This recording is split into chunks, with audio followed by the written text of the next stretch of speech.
एक बूढ़ी अम्मा के दो बहुएं थीं। एक बहू बहुत ही आधुनिक सोच वाली थी, जो शहर से थी। दूसरी बहू गांव की सीधी सादी और घरेलू स्वभाव वाली थी। कुछ महीनों के भीतर ही दोनों बहुएं गर्भवती हो गईं। अम्मा ने मन में ठान लिया कि दोनों गर्भवती बहुओं की पूरी देखभाल वे खुद करेंगी। एक दिन बूढ़ी अम्मा ने प्यार से कहा, बहू, जब तक तुम गर्भवती हो मैं तुम्हारे लिए एक दाई माँ रख देती हूँ, तुम्हें बहुत फायदा होगा। अम्मा फिर अपनी दूसरी गर्भवती बहू जो शहर से आई थी उसके पास गईं।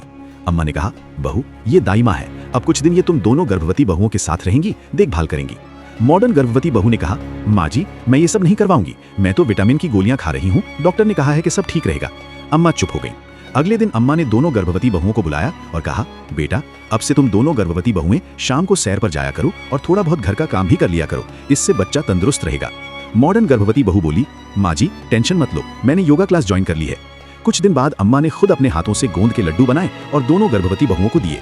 गांव की गर्भवती बहू चुपचाप लड्डू खा गई, पर मॉडर्न गर्भवती बहू ने मुंह सिकोड़ते हुए कहा, नहीं माँ जी, मेरा वजन पहले ही बहुत बढ़ गया है, मैं नहीं खा सकती। समय बीतता गया और दोनों गर्भवती बहुओं के 9 महीने पूरे हो गए।